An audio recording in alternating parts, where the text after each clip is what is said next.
I'm going to just toss them all in. Smudge them in a little bit.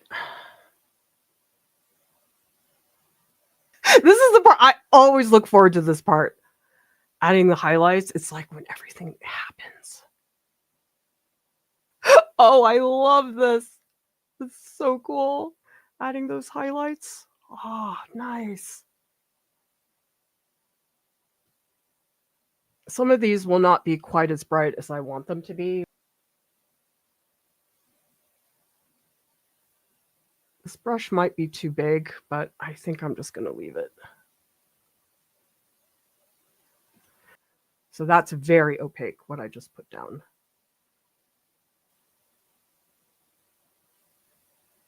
I am thinking about the direction of my stroke.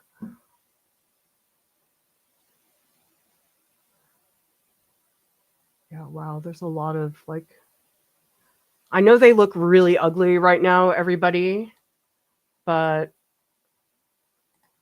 it'll get there. It really will. And then in another version, I'll go over some of the highlights so some of them are not so pronounced. Because right now they're very pronounced, but I don't want to leave it that way.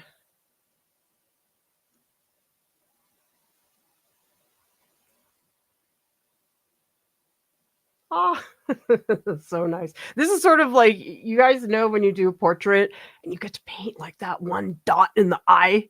Like, that's so fun. That's like my favorite thing.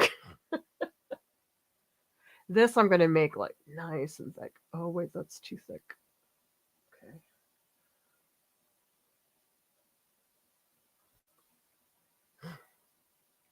So I'm trying to distinguish because there are some highlights that are a lot softer. There are some that are like a dot.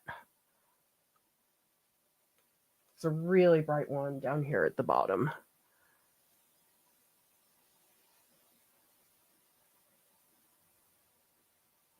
How are these looking, guys?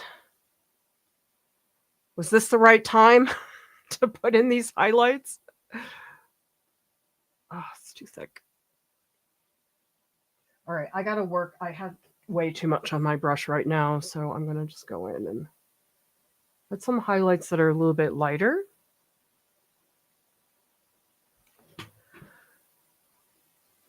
This one has a very particular shape.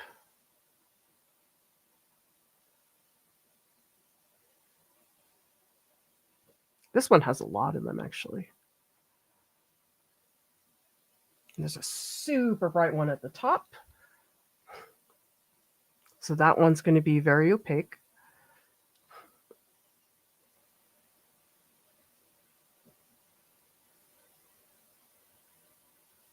So you can see this is now bringing out not just the sheen, but also the form. Because I want these to be like really thick later. But I don't want to do that all at once. That's a bad move. What I told you guys about, a little bit less pronounced. So they're there, but they're not really visible in the way that they are right now. Except for the ones that I like really want to pop. This is hard because I don't want to disrupt the colors that are in there. Because the highlights, they do have to be present, but you don't want them to interrupt what's happening. So right now there's a lot of highlights where I don't want them, but I'll go back and I'll do a glaze after this layer dries. It's hard because you don't want your highlight to like spread too much. If it spreads too much, the colors start to disappear and then all my reds are going to be blue.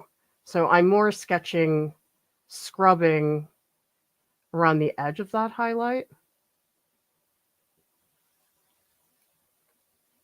And some of these might just like be totally repainted later, which is fine. So when I go back on top of this, I'll add that final like really opaque layer.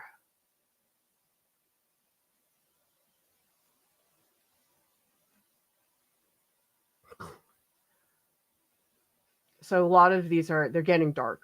I don't want them that dark, but they will get fixed later on. Oh, it's so fun. See, it was all worth it to come back and make these changes. This is the type of thing, like, you delay having to do this for a long time, but then when you come in and do it, it's like, it feels great. And I'll go in and I'll do a little more, bring back some of those reds that I'm losing.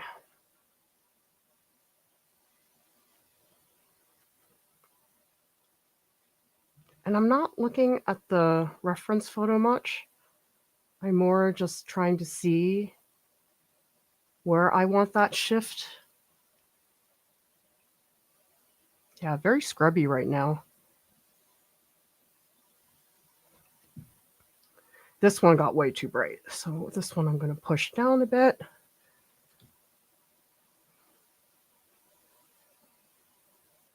Now I don't do much blending. I think this one is an exception because I'm doing a subject that, in my opinion, really needs that. I mean, I guess you could paint cherries gesturally if you really want, but for me, that wasn't my first impulse in terms of this work, this image.